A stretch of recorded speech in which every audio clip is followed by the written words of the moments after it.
Hey guys, welcome to this week's extra special episode of Ute Dash. I'm Sammy Mora, and as always, I am joined by the lovely Cole Bagley. Cole, how are you today?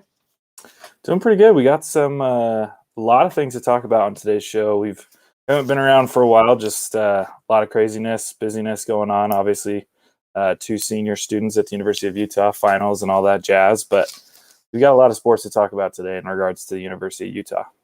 Oh yeah, we do. So first off, let's just jump into it. Gymnastics, Red Rocks. So, what a weekend!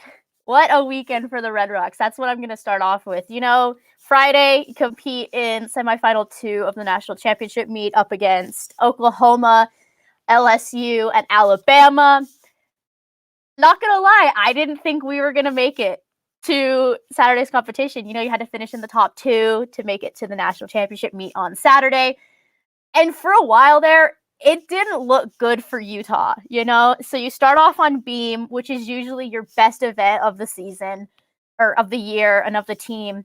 Things looked kind of rough. I don't know if it was the girls having nerves or what it was competing. I don't think it was competing on podium because they'd done that before, but over half of this team, this was their first experience at a national championship meet because COVID canceled it last year.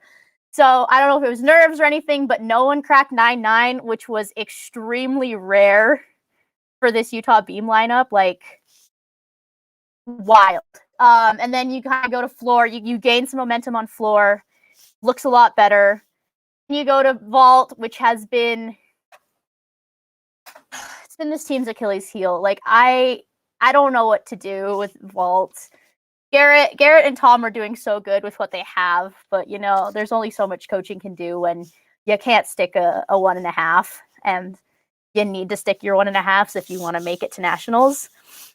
But something happened between that vault and bars lineup on Friday that was just magical.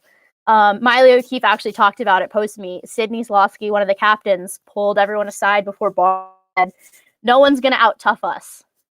And, you know, this Red Rocks team has kind of been an underdog all season long, you know.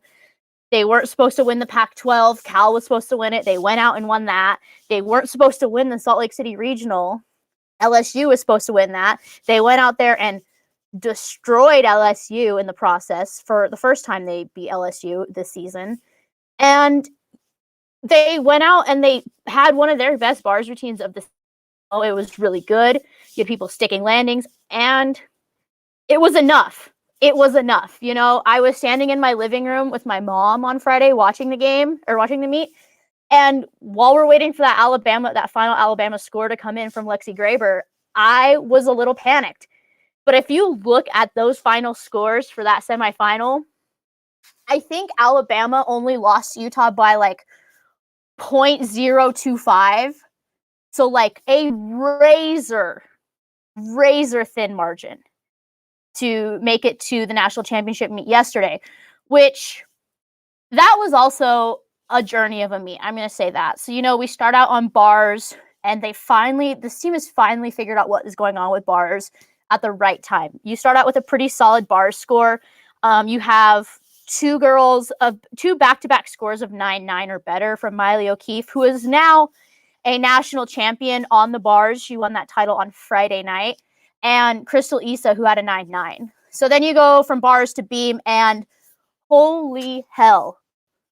The beam team that showed up on Friday didn't show up on Saturday. I'm talking scores-wise, you have a 9-8 from Lexi. You have a 9-9 from Lucy, a 9-9-3-7-5 from Crystal, a 9-9-3-7-5, a 9-9-3-7-5 from Abby and Adrian back-to-back. And then rounding things off, the highest score of the entire national championship meet came from Miley O'Keefe, who got a 9-9-8-7-5. 4 out of the 6 judges gave her a 10. Wow. So she was so close to perfection on that one, and she's fantastic. I love her, especially on beam. She's magnificent. Then you go to floor, which, you know, it was a pretty good set. You still scored in the 49 range on floor, but because you had a pair of 9-9-2-5s from Jaden Rucker and Miley, but the biggest shock on that event was Sydney Solosky not cracking the 9.9 mark. If you look at the score sheet, 4 of the judges gave her 9.9s and 2 gave her a 9.985. So averaging it out, it averaged out to a 9.8875, which I'm going to say she was underscored because watching the routine, there was some things she should have got deductions for. Like, yes, she had leg separation on her double layout, but other than that, I wasn't really like seeing where the deductions came from. But then, heading into that final rotation, I think we were in 3rd place. But we were within like striking distance of Oklahoma and Michigan, who are 2. Florida had a terrible night. Like, I'm talking terrible. And Florida was the number 1 team in the country coming into this thing. So Michigan ended up winning everything. Oklahoma came in 2nd. We came in 3rd because Utah's vault lineup once again, it finally like bit us in the butt how we can't stick our landings. Jaden had probably her best vault of the season last night, 9.9875. 4 judges gave her a 10 and 2 gave her a 9.95. Those 2 judges that gave her a 9.95, I just like to eye and like what they saw, because if you watch that vault back, I don't see where the deductions are coming from in that one. And then you also had Lexi closing things out with a 9.9375. But Utah needs to figure out what's going on vault if they want to make it to the next level. But otherwise, I think it was a pretty successful weekend for the Red Rocks. 3rd place is the highest we've finished at nationals since either 2015 or 2017. One of the years Michaela Skinner was here. And it's the first time we finished in 3rd place since 2009. So. Yeah, I mean, overall, a great season for Utah Gymnastics. I knew nothing about gymnastics before the season, but it was a lot of fun to kind of follow the team. And I did watch a few of the meets. I still don't fully understand how everything does work, but one thing that this team does have that I really enjoyed watching is just the passion and the camaraderie. You could tell, especially in that like kind of, I think you can call it a comeback on Friday. It was. You could just tell that they wanted it really badly, especially with the comments that you shared that Sydney had discussed with the team. Utah does have that underdog mentality as far as the top 10, top 5 programs in the country. They're no underdog, beyond that, but to be the underdog amongst the best and to perform the way that they did and, to win the Pac-12 and to kill it at regionals and to go on to nationals and finish 3rd in the entire country. It's just really, really impressive, especially with the schools that they were competing with. Yeah. And if I tweeted this last night, if you look at Utah's resume this year for gymnastics, you beat Florida, who is the number 1 team in the country heading into all this. You beat them. You beat the SEC champion Alabama. You beat LSU twice. You beat Cal twice. And you beat UCLA twice. Those are some of the heaviest hitting programs in the country. Like, yes, you lost to Oklahoma technically 3 times this season. And like you lost to Michigan once. But to say that you were 3-0 versus the SEC is huge. And to say that you're also, once again, undefeated against in the Pac-12. Mm-hmm. That's huge for this team. And I also talked about it on Twitter. It's like Utah's only losing 1 routine going into next year as of right now.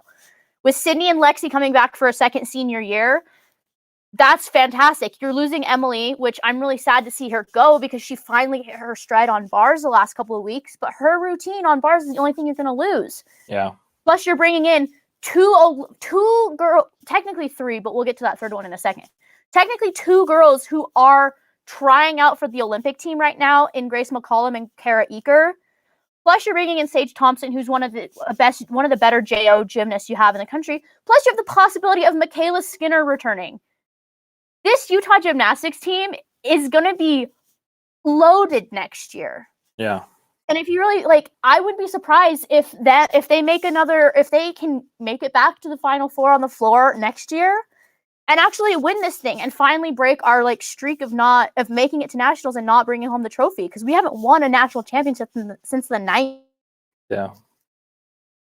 Well, they did extremely well. I think they can only really build on it, especially with two of the best gymnasts coming back next year. So it's going to be really exciting to see what they can do. And just, I mean, props to those guys. We've talked about this previously. I mean, gymnastics is not as popular as football. I don't know how it fares with basketball. We've got some fair weather fans there, right? When basketball is good, everybody seems to be a fan. When it's not good, nobody's a fan. But gymnastics it's been one of the cornerstones of the University of Utah athletic program, and they continue to perform really well. So the only program in the country that has made it to every single national championship. The only team in the only program in the whole country, and there's been 45, I think. Mm-hmm. That should speak like loads to what Greg Marsden built. That he's been gone for how many years now? I think 5 or 6. And this team is still around and kicking, which I think is a lot more than you can say about other programs that had cornerstone leaders. Like LSU, for example, their head coach retired before the season began, and they got knocked out at regionals. Right. Or at the first day of nationals, Utah beat them. And then you have UCLA, who was one of the cornerstone programs too, and they didn't make nationals for the first time since like 2011 this year. And for that also speaks to Tom as a coach and what this program is capable of. And I think that the sky's the limit for this Utah Gymnastics team heading into next year. And I think fans, if they want to watch a national championship team, they should probably get their season tickets now. Call Utah Tickets season tickets, because I think the Red Rocks are going to be really up there contending for national championship next year, because Oklahoma has girls who aren't coming back, who aren't taking their extra senior year. So definitely, it'll be fun next season. Hopefully, I know basketball's talking about packing the Huntsman, but you can count on gymnastics packing the Huntsman. That's not even a question. Is water wet? Yes. Will the Red Rocks pack the Huntsman? Yes. That's whatever. That's easy. That's like saying the sky's bright or something. I don't know. But now let's move on to our second topic. We've already kind of briefly touched on basketball, but Cole, the last time we had a show, Larry Kristoviak had just been fired. Now we have a new coach. We have 2 new assistants. We've had 7 guys, it feels like, enter the portal, and we've had like a couple withdraw their names, and we've had a couple transfers. So what the heck's going on with Utah basketball, Cole? The changing of the guard. The Thank program's turning over, which you can expect. I mean, a head coach that's been around for a decade is finally gone, and while a lot of fans were disappointed in what he's done, a lot of players have loyalties to him and such, and that's affected some of the transferring. So since our last episode, Utah has hired former Utah State head coach Craig Smith to take over the program. Super exciting. Smith has been a great head basketball coach. I think he's had 3 head coaching positions. Utah State was his best.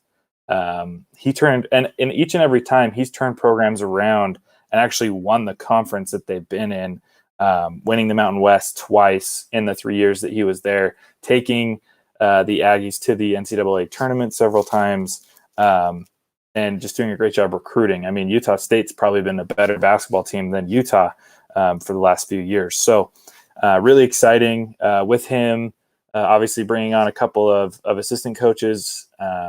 We did lose some key players. We did lose Timmy Allen to the transfer portal. He is now with Texas. And then Alfonso Plummer as well, and he is with Illinois. And then a couple other freshmen. Yeah, Ian Martinez is in the portal right now, which I think is a big hit. But we'll see what happens with that. We'll see. I think he might have put his name in the portal because his dad wasn't on staff anymore with Utah. Right, and we'll see what happens with that. I mean, maybe he'll come back. I don't know. Nothing's been decided yet with him. But we did also add a few transfers. David Jenkins Jr. from UNLV. David is a really offensively talented guard. I believe he was averaging almost 20 points per game last season. for UNLV. So he's really good. Not that he's necessarily going to replace Timmy Allen, but it's a new opportunity, and I think he's going to be fantastic. That's a pretty big get. I mean, for a head coach to come in and to land a player of that offensive caliber, that's pretty big for Coach Smith. So props to Smith for doing that. And then he did bring with him Raleigh Worcester from Utah State. This is a guy that's familiar with Coach Smith, should fit in to the offense pretty well. So it'll be interesting to see. And I think I wouldn't be surprised if we get, I mean, the season is far away, right? The season's It's so far. 6 or 7 months out. So you still have so much time to land transfers. And there's a lot of good forgetting transfers. about a transfer. Remind Gabe me. Matson from Cincinnati. Yeah. I just like his hair. I think his hair is nice, and I think he's gonna fit in here. Yeah, I mean, Smith has gone right to work, which is exactly what needed to be done. It's exciting to see that right off the bat. I mean, the guy was hired like 2 or 3 weeks ago, and he's already brought in, several players into the program who are talented basketball players. He's not bringing in duds. He's not, chomping at the bits to get anybody. It's happening, and it's happening quickly. He also got Riley Batten to withdraw from the transfer portal and rejoin the program, which, Batten's nothing special in my eyes, but it's good to have. That's a nice bench. She's a nice bench player. Well, and it's good to have guys who are familiar with the scheme. So I think I love that he brought one of his own assistants with him down from Utah State. I think that's going to be really instrumental. And also, I'm blanking on his name, but is it Peterson? I think it's Peterson. I think so. He's been with Craig at every single stop he's taken, like every single one. So I think that's good. DeMarlo's back. Utah fans are loving that DeMarlo's back because he has a history with this program and stuff like that. I think he's good, and I think fans are going to really like him. I didn't hear his speech yesterday at the spring game, but people gave me the rundown about what he said and how he has a lot of energy. That's what I'm going to say. It's like a night and day comparison from him to him and Larry K. Yeah. I think Larry was very energetic when it came to being angry at refs. And I think that Craig has a lot of other he's excited to be here. I think he's excited to get this team. I think he's more excited about the Musts than anything. Honestly, he was hyping them up last night. Yeah. I think he wants to bring back the tradition of Utah basketball because that's something that we've been lacking for the last few years. And I think if anyone's going to be the one to do it, I think it's going to be him. And I'm excited to see how this team shapes up. I'm not expecting Pac-12 champion first year under him. I'm not expecting that. All right. I'm not expecting an automatic tournament bid either. I'm expecting just some growth. You know, I know it's going to be hard without Timmy and Fonzo and maybe even the possibility of Ian. Yeah. But and also we didn't even talk about Mickey and how there's rumors that Mickey might be taking his talents to the professionals, the pros in Europe. But there's still a lot of questions with this basketball team. And like you said, this offseason is very, very, very young. For people to be I understand why Utah fans want to know who that third assistant's going to be. I get it. But at the same time, would you rather Craig make the right hire or a fast hire? Right. I've seen names that are floating around for that third hire, and all the names that are floating around, I think that Utah's in a pretty good position. Yeah, no,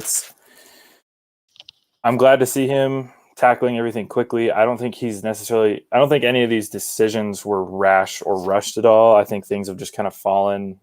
It's just kind of been a domino effect since he's joined the program. And he's someone that gets right at it. In his press conference, as being welcome to the program, he talked about how he's known for changing programs and flipping them and helping and making them do a complete 180 very quickly. And obviously he's doing that. But I like what you were talking about. This guy's excited to be here. I mean, I covered Utah basketball for the Chronicle this season, and it was not that fun, to be honest with you. Like, it was tough because just the morale of the team, you could tell that Larry knew that the writing was on the wall, that he was done, that he wasn't going to make it past this year. The rest of his coaching staff was kind of the same. The players, nobody was excited. Nobody was happy. Even in some of their big wins, like, it didn't seem that they were that, like, They were waiting for the excited other and shoe to hyped. drop. Right. Everybody knew this was coming.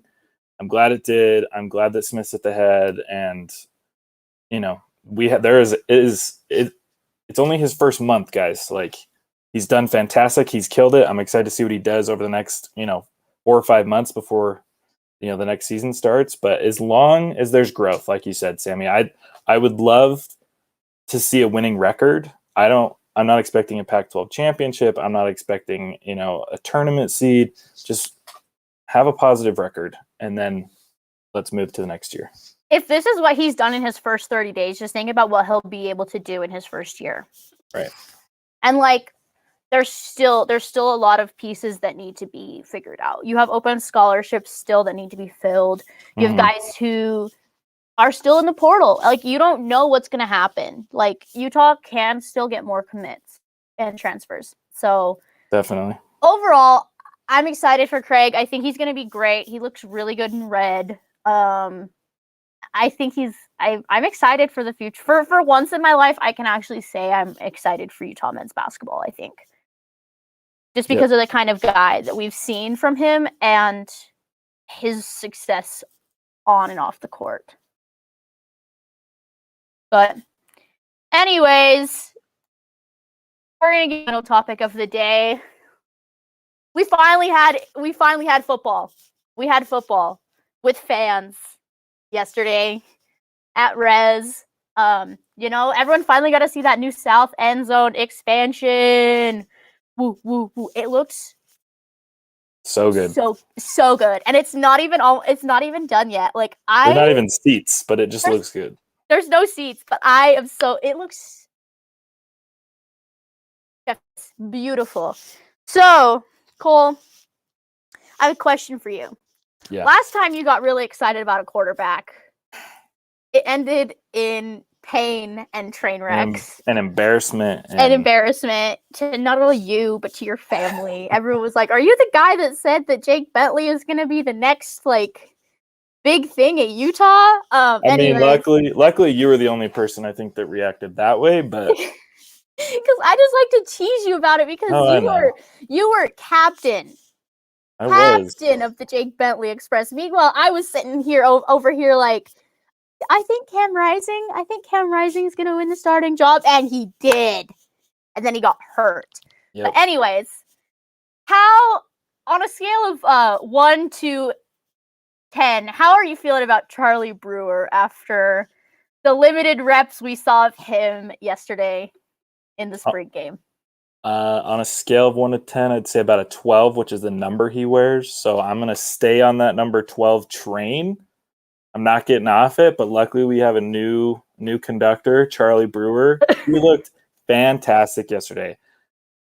Easily stole the show in the spring game. 15 for 15. Perfect. I mean, it's a spring game. They're not hitting him. And he should have been sacked. Like, one of those passes should have been like a sack. So technically he could have been like, but we're gonna get rid of those thoughts, and we're just gonna be like, he threw a perfect game. Yeah, he threw a perfect game, 2 touchdowns, like 121 yards or something like that. And that was only in one half. Right, that was only in one half. I mean, I think it's, I've written some pieces on how he differs from Bentley from last year, and I just have one thing to say really to Utah fans is this is not comparable. These are not comparable players whatsoever. Brewer is so much better, and he showed us that yesterday because some of the things that he does differently is I think he sees the field really well. He's a much better passer than I think Bentley ever was. He put every ball on target. He wasn't underthrowing or overthrowing. He was putting the ball exactly where it needed to go in every situation. Guys are making their posts and he's hitting them in stride. There's also plays where he's going down the sidelines and he's putting it just out of reach of the defender, but just in bounds and in the reach of the receiver enough for him to bring it in. And then, the touchdown plays were absolutely perfect. Even the one for Vele, it was a difficult catch, but he put it up and out of reach of the defender, and Vele went up and grabbed it and pulled it down for a touchdown. So this guy is just fantastic. And the coaching staff would agree. They've been high on him all spring camp. They had great things to say about him yesterday, and I'm really excited about this guy. You already mentioned Vele, but he looked fantastic. Stellar. That kid, holy crap. The one diving catch he had, that was the press box. The press box gasped. When I say that everyone around me was like, oh, I'm not lying. That was such a good catch. And then his juggling touchdown, even better. And like Solo said post-game, he's been our secret weapon for a while now, and now fans get to see him. And I think fans are going to be happy because if you have you have 3 solid 4. If Dixon comes down with that opening pass from Brewer, that like deep ball, we're talking about him a little bit more. But Dixon had I don't know if it's rust or jitters or what was going on with him yesterday, but when he dropped that first ball, I was like, Valen, my dude. Yeah. But you have Dixon, you have Enos, you have Vele, and you have Covey. Yep. So I think that's great. You're still going to need to add some people to that room because that room is very thin. Yeah. They'll land some from the transfer portal, no doubt in my mind. They'll get some solid guys. I have a feeling. I think there's going to be. I know for sure Whit has said they're going to grab 1, but I wouldn't be surprised if they bring in 2 just to make things a little bit easier on everybody. Yeah. Vele looked fantastic. Yep. Well, Brewer stole the show and was probably the most interesting to watch, but Vele was the biggest surprise, I'd say. Like the most intriguing to watch yesterday because I mean there were people. I mean I was sitting in the student section and a lot of people were like, "Who is that guy? Who I think he's wearing number 17." They're like, "Who's number 17?" I was like, "That's Devon Vele, guys. That's Devon." You're like, learn about Devon. I don't know if you know this, but he's been a surprise this spring camp, and he's doing stuff out there on that field. Remember the name. I think it was really good to see some good passing from Utah for once. We haven't seen that since 2019, I would think, with Tyler. Well, and I think all the new faces, whether they were new recruits or transfers, all of those guys did well. I was really impressed with Chris Curry, the running back from LSU. That guy can just mow people over and he creates his own gaps. Jaquinton Jackson, when he as a quarterback, he is so mobile, and homeboy looked like a freight train. The amount when he was running and he was barreling people down, I was like, oh my god. Well, he reminds me a little bit of Lamar Jackson, but stronger. I mean, there were on the one play that he broke out for 18 yards. It took like 3 or 4 of the black team defenders to bring him down. So really impressive. And then, Castelli was okay. He's a new recruit. He's a young guy out of high school. Yeah, I saw someone on Twitter say, like, don't be upset about Castelli not looking super because, like, let's be real, this is basically his senior season of high school because he gave up his senior season because they're in California, they're going to play this spring. He gave it up to come here and play spring football at Utah. And I liked his composure. He showed a lot of potential sitting in the pocket, And he tackled the guy that intercepted him. That was so awesome. I was like, you're going to get yelled at for doing that, Pete, but good job. It was a hard hit. Yeah. It was a hard hit. Yeah. I think, Curry looked good. I was a little bit like not disappointed, but a little bit like let down a little bit with watching Pledger, But again, how much of it was just the packages drawn up because he was on the same team with Mackay, and Mackay got a lot of the carries. Well, and I think the black team just was like Team Red seemed to have a lot more of the talent. They had almost all the wide receivers. They had a lot more of, I think, the better defensive players, the better O-line. So, Pledger was on the black team, and, the holes weren't as big. The gaps weren't as big on that team. So plus, there was a lot of key guys sitting out. Ford was out. Keithy was out. Lloyd was out. You had a good. Covey only took a couple reps. Covey was only in for like the first quarter and a half. Like he was not in there a lot. Like you're trying to protect these guys, but exactly. The defense looked really good too. I think this secondary. We were worried about their youth last year. I think that they're going to be in a great position for this fall because they basically got 5 free games last year. Yeah, and just a couple other guys to give a shout out to as well on the defensive end before we wrap up. Xavier Carlton looks fantastic. He's a young freshman guy, and I think he was like second Juan most Diego tackles. graduate. Yeah. He was fantastic. So good. He had the most tackles for loss, second most tackles on the day. He was just moving offensive linemen, getting them out of the way and getting into the backfield. And then Kareem Reed was also really good. He's a freshman. Is he a walk-on? I'm pretty sure. I don't know that he is, but he was like in the backfield every play, and he had the most sacks. So he looked dang good. That's interesting to see. I'm going to be looking for him in fall. A lot of new impressions. Yeah, I think overall Utah spring game told us that Utah's they're good. They're looking good. They're in a good position heading into fall. The quarterback battle we're going to have this fall, I think, might go down as one of the best or the better ones we've had in Utah history because you have Brewer versus Rising. So I think that's going to be good. I want to see if Witt and Andy will draw up some packages for JJ because I think with his size, you could really do some damage with him.